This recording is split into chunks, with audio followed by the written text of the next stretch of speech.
Hello students, today we all are also going to start a play second part. Now our current situation of the lesson is also that the goldsmith entered in the royal court. The second guard exits and returns with the goldsmith. पहा, दुसरा पहारेकरी जातो आणि त्या सोनाराला घेऊन परत येतो. Goldsmith in a cranky tone. क्रँकी म्हणजे एकदम त्रासिक आवाजात म्हणतो तो, एकदम त्रास झाला त्याला अशा आवाजात म्हणतो. In a cranky tone, O noble king, I beg of you, how can you give me such a harsh sentence. महाराज, आपल्या परवानगीनं मी विचारतो की अशी कठोर शिक्षा आपण मला कशी देऊ शकता. How can you give me such a harsh sentence. आपण मला ही इतकी कठोर शिक्षा कशी देऊ शकता. I was merely following your orders to the letter. You commanded me to set aside all my work and get the queen's ornaments ready before her highness birthday. पहा, मी तर फक्त आपल्या आज्ञेचे तंतोतंत पालन करीत होतो. आपण मला सांगितलं होतं की माझी सर्व कामं बाजूला ठेवा आणि राणेसाहेबांच्या वाढदिवसाच्या आधी त्यांचे जे का ऑर्नामेंट्स आहेत ते तयार करा, अशी आपलीच कमांड होती, आपलीच ऑर्डर होती. Her highness birthday, so there has been a delay in a making this ladies bridal ornaments in the name of justice. Your highness pardon me, spare my life, I was just following your highness order. पहा, म्हणून त्या मुलीच्या लग्नाचे जे काय दागिने आहेत ते बनवायला उशीर झाला, तेव्हा महाराज न्याय करा, मला माफ करा, मला जीवदान द्या. मी फक्त आपली जी काय तर आज्ञा पाळत होतो आणि तुमच्या दागिन्याच्यामुळं त्या मुलीला माझ्या इकडं यावं लागलं. किंग, नॉट अनदर वर्ड, एक शब्दही बोलू नकोस. Your excuse does not hold a good. तू जे सांगतोस ती जे काही तुझं म्हणणं आहे ते बरोबर नाही. टू द गार्ड्सला म्हणतो, पहारेकऱ्यांना उद्देशून राजा म्हणतो. Take the goldsmith away to the gallows and hang him at once. पहा, या सोनाराला ताबडतोब त्या सुळाकडे घेऊन जा आणि ताबडतोब त्याला फाशी द्या. Means hang him at once, imperative sentence. Hang him at once. Take the goldsmith away, imperative. Take the goldsmith away to a gallows and hang him at once. या गोल्डस्मिथला ताबडतोब त्या फासाकडे घेऊन जा आणि याला ताबडतोब फाशी द्या. Goldsmith said, have a mercy O generous king, I fall at the feet, please forgive me just once. This time let me live. पहा, आय हॅव. आणि परत असं म्हणू लागला महाराज, हॅव अ मर्सी, दया करा, आपण उदार आहात. You are also kind and generous king, आणि त्यामुळं मला तुम्ही माफ करा अशी विनंती करू लागला.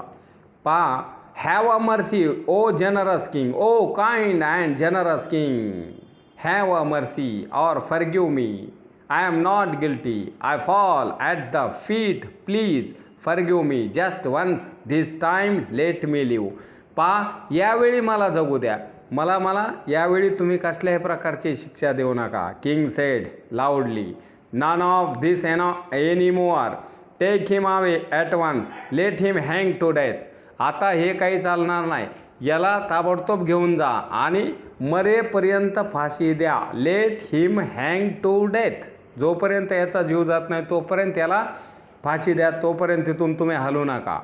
Now two guards dragged the willing goldsmith away. Courtiers and others whisper to one another out to shock. Soon the guards return with the goldsmith and the हँगमॅन. पहा, दोन्ही पहारेकरी रडत ओरडत असलेल्या या सोनाराला घेऊन फरफटत घेऊन जातात. दरबारी आणि इतर या गोष्टीचा धसका घेऊन आपल्यामध्ये कुजबुजू लागतात, चर्चा करतात. एवढ्यात सोनार आणि फाशी देणारा यांना घेऊन पहारेकरी परत येतात. म्हणजे ते जातात आणि परत येतात. King sed annoyed. एनॉइड म्हणजे त्रासून, रागाने त्रासून म्हणतो. Y have you not carried out my orders. तुम्ही माझी जी काय आज्ञा आहे ती पाळत का नाहीत? Hang the Goldsmith at this moment. या क्षणाला या सोनाराला फाशी द्या. Or ills you will suffer the same punishment म्हणजे त्याला आपण शिक्षा म्हणतो. पहा, आत्ताच्या आत्ता या सोनाराला फाशी द्या, नसता तुम्हाला सुद्धा मी तीच शिक्षा करीन. हँगमॅन. पहा, इथं हँगमॅन दिसतो तुम्हाला. हँगमॅन म्हणजे की त्याला आपण फाशी देणारा म्हणतो. Holding a noose, NOOSE. Noose म्हणजे फास म्हणतो आपण त्याला. Holding a noose in his hand. त्याच्या हातामध्ये तो जो काय फास आहे, फासावर लटकविलं जातं असा तो दोरी, फास. 1000 apologies O great king, but this noose does not fit the goldsmith's neck. It is too loose. पहा काय म्हणतो, गळफास त्याच्या हातात आहे आणि तो म्हणतो की महाराज मला माफ करा, 1000 वेळेस मला माफ करा, मी माफी मागतो. पण हा गळफास या सोनाराच्या गळ्याला बरोबर बसत नाही. हा खूप सैल आहे. It is too loose. LOOSE loose, सैल आहे. King said then try it around anyone's neck here. बघा असं आहे का? मग इतर लोकांच्याकडं बोट दाखवून पॉइंटिंग टू द सब्जेक्ट म्हणजे इथं विषय नाही, प्रजा. SUBJECTS. सब्जेक्ट्स म्हणजे प्रजा. इतर प्रजेकडे, इतर लोकांच्याकडे एक बोट दाखवून राजा असं म्हणायला लागलेला आहे की then try it around everyone's neck here. इथं उपस्थित असलेले जे काही प्रत्येक जण आहे त्यांच्या गळ्याला फास लावा, त्यांच्या गळ्याचं माप घ्या आणि जर समजा त्यांच्या ह्याचं माप घेऊन तुम्ही त्याला फास देऊन टाका. The king sed the हँगमॅन sed holding a noose in his hand 1000 apologies, O great king, but this noose does not fit the goldsmith's neck. It is too loose. पहा, त्या हँगमॅननी सांगितल्याच्या नंतर किंवा हे लूज आहे, हे जो काही फास आहे हा याला येत नाही गोल्डस्मिथला, तेव्हा राजा म्हणाला then try it around everyone's neck. Double आलं आणि प्रजेकडं बोट दाखवून म्हणायला लागला की यांचं बसलेले जे काही लोक आहेत त्यांच्यापैकी ज्याच्या गळ्याचं माप योग्य सुटेबल असन त्याला फासावर लटकवा. Now hangman your highness it fits at last but आता काय झालं की hangman tries the noose on many of the subjects waiting for justice. तिथं न्यायनिवाडा पाहण्यासाठी बसलेले जे काही सब्जेक्ट आहे, प्रजा आहेत, त्यांच्या प्रत्येकाला तो फास, ती दोर येते का हे पाहू लागले. Spurn and resist but the hangman with the help of the guards overpowers them. Finally the noose fits the disciple. आणि प्रत्येकाच्या न्यायासाठी तिथं जे काही बसलेले लोक आहेत, लोकांच्या मानेला त्यांनी फास लावून पाहिला, लोक त्याला झिडकारतात, विरोध करतात, पण फाशी देणाऱ्या पहारेकराच्या मदतीने त्याच्यावर जबरदस्ती करीत असतो आणि शेवटी हा जो काही फास आहे, नूज आहे, हा तिथं जे काय पाहण्यासाठी, ऐकण्यासाठी, अंधेर नगरी कशी हे बघण्यासाठी जो काही शिष्य आलेला आहे त्याच्या गळ्याला तो पूर्णतः बसतो. Your highness it fits at last. आणि फाशी देणारा म्हणतो हा महाराज याला बसतोय आणि याला आपण फासावर देऊ. बट आता जो काही डिसायपल आहे तो म्हणतो पण महाराज माझा काहीच गुन्हा नाही. पण राजा काही ऐकण्याच्या मनस्थितीमध्ये नसतो. Justice at last. न्यायाला शेवटी का होईना पण न्याय मिळाला. Take him to the gallows without further delay. आणि याला पटकन तुम्ही फाशी देऊन टाका, शेवटी हा न्याय झाला, आता आणखी उशीर न करता याला ताबडतोब तुम्ही फासावर लटकवा. Hangman and guards force the protesting disciple out. आणि हे जे काही फाशी देणारा आणि पहारेकरीत की याचा जे काही विरोध करीत असलेल्या या शिष्याला बळजबरीने घेऊन जातात. हँगमॅन अँड गार्ड्स, तो जो काय फाशी देणारा आणि पहारेकरी. फोर्स म्हणजे जबरदस्तीने. द प्रोटेस्टिंग डिसायपल म्हणजे विरोध करणारा जो काही शिष्य आहे त्याचा विरोध न झुगारता ताबडतोब ते त्याला घेऊन जाऊ लागले. King said justice delayed. न्याय द्यायला की उशीर झाला. Justice delayed is justice denied. न्याय द्यायला उशीर झाला. Andher Nagari prides itself on a prompt action. Our action speaks louder than our words. पहा, उशीर झाला म्हणजे न्याय नाकारणं होईल. आता झटपट कृती करा. अंधेर नगरीला अभिमान वाटतो. शब्दापेक्षा आमची कृतीच खूप मोठी बोलकी आहे. अशा पद्धतीचा राजा बोलू लागलेला आहे. तो किंग बोलू लागला. Voices and shouts heard from outside. All re-enters in a rush with another elderly man. पहा, the next situation is also that the sounds of the opposite side was also over. की बाहेरून जो काय येतं आवाज, मधालचा जो का आतमधला आवाज हा थोडा कमी झालेला आहे, पण बाहेरून आरडाओरडा हा चालू होतो. आणि दुसरा एक जो काय गार्ड्स आहे एका वयस्कर माणसाला घेऊन सर्वजण घाईघाईने परत येतात त्या याच्यामध्ये.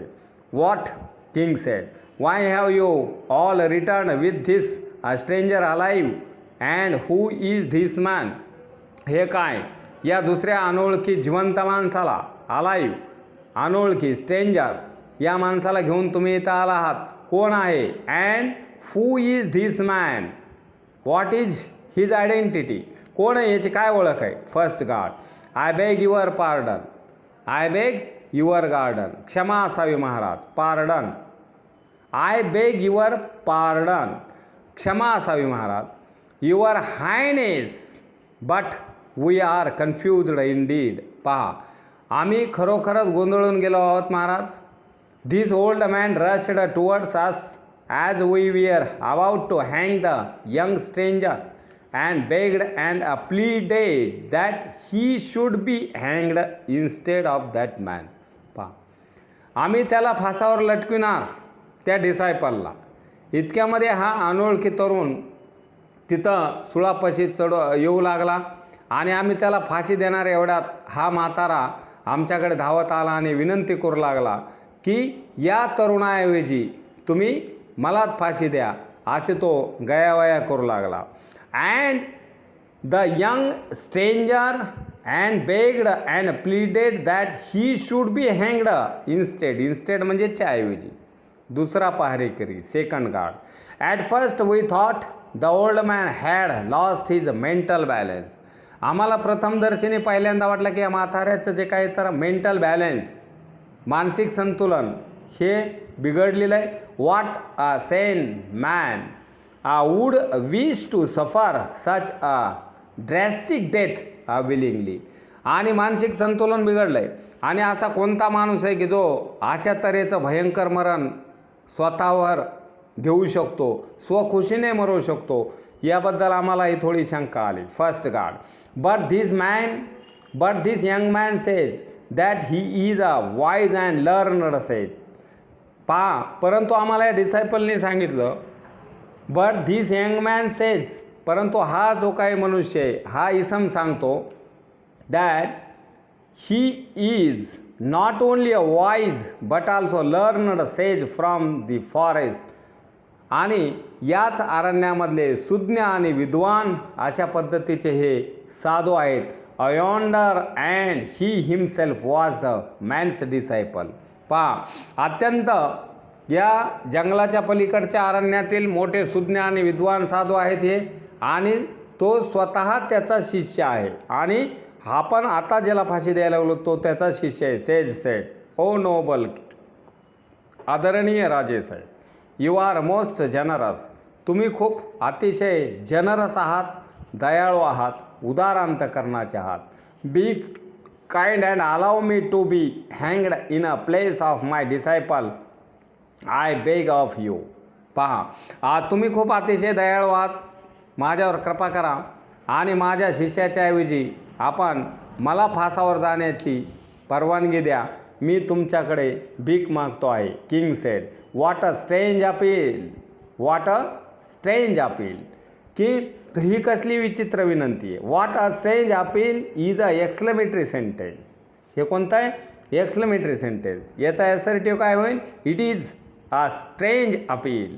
It is a strange appeal or it is indeed a strange appeal. What a strange appeal. ही कसली विचित्र विनंती आहे. And why does such a wise and Holy man wish to obstruct the course of justice may I ask. पहा, अशी ही विचित्र विनंती, ही कसली विचित्र विनंती. आणि मी विचारतो, या शहाण्या साधू पुरुषाला न्यायदानाच्या कामात असा अडथळा आणण्याची इच्छा का आहे. पहा, सेज सेड.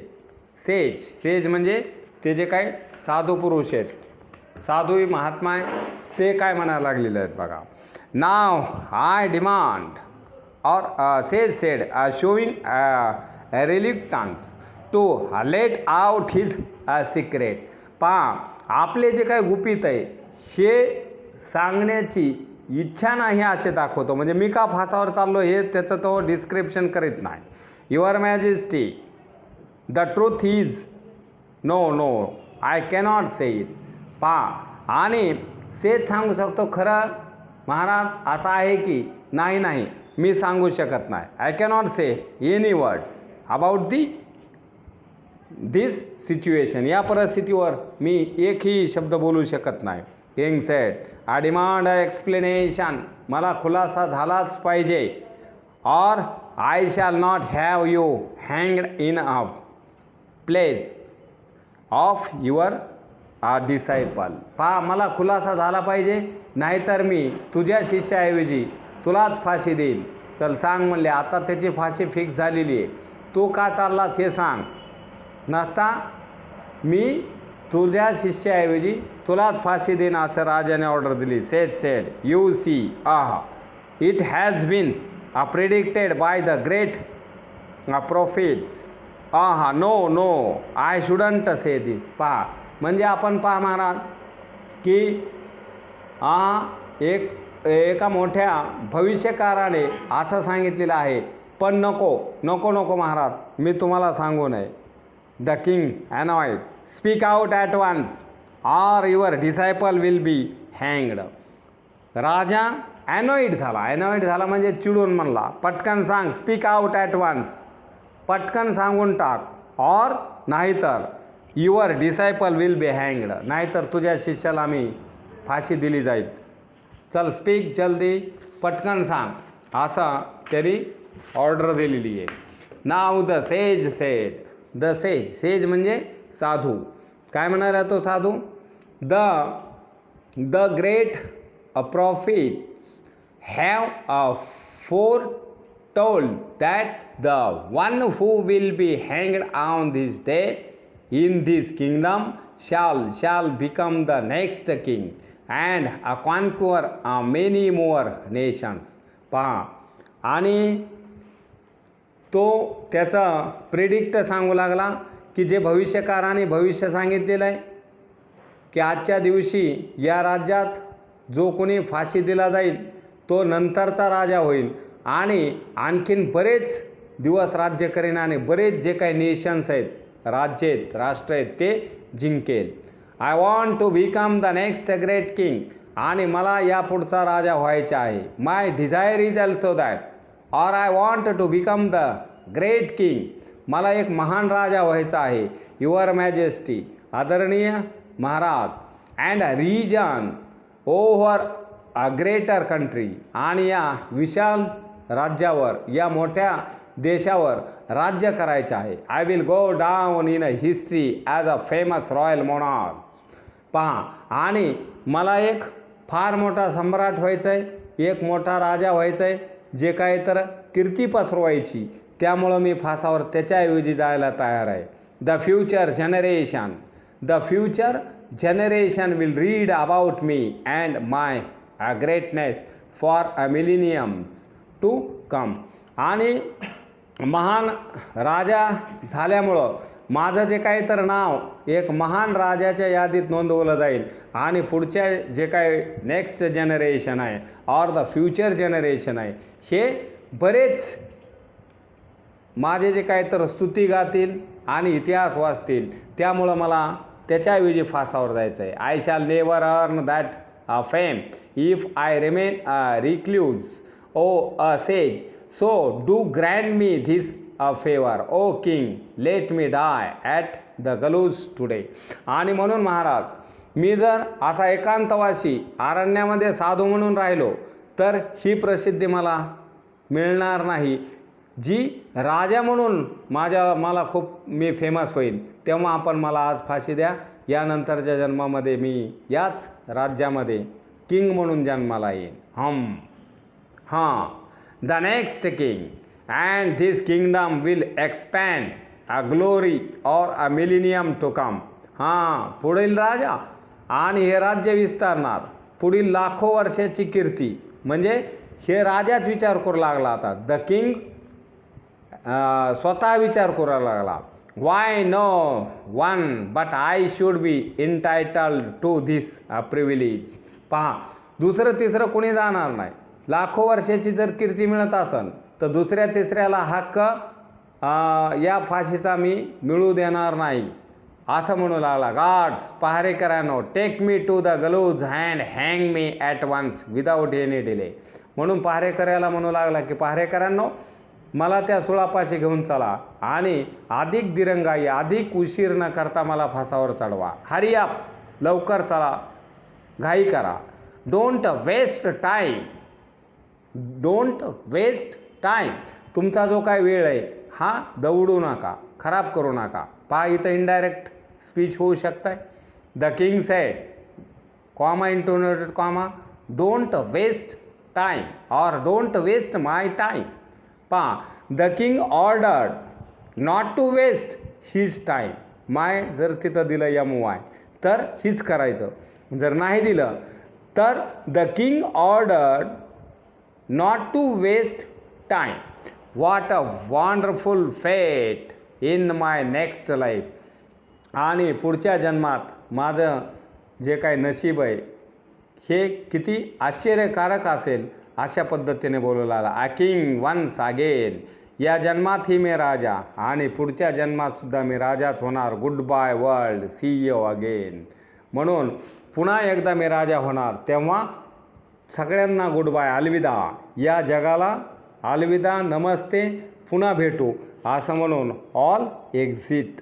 जे काही सर्व तिथलचे जे काय आहेत कॅरेक्टर्स हे निघून जाऊ शकतात. अशा पद्धतीची ही आपले सेकंड पार्ट, ही जी काही स्टोरी तुम्हाला सांगितलेली आहे आणि तुम्हीसुद्धा याची रीडिंग केलेली असाल. काही काही जणांनी तर याचे प्रश्न उत्तरसुद्धा पाठवलेले आहेत. आता आम्ही जे व्हेरी इम्पॉर्टंट क्वेश्चन्स देऊ होमवर्कला, ते तुम्ही सोडवायचे आणि ताबडतोब इकडे पाठवून द्यायचे. Okay, we shall stop here and let us continue the tomorrow's lecture. आता आपली फक्त एक कविता राहिली, ती उद्या घेतली जाईल. Okay, thank you.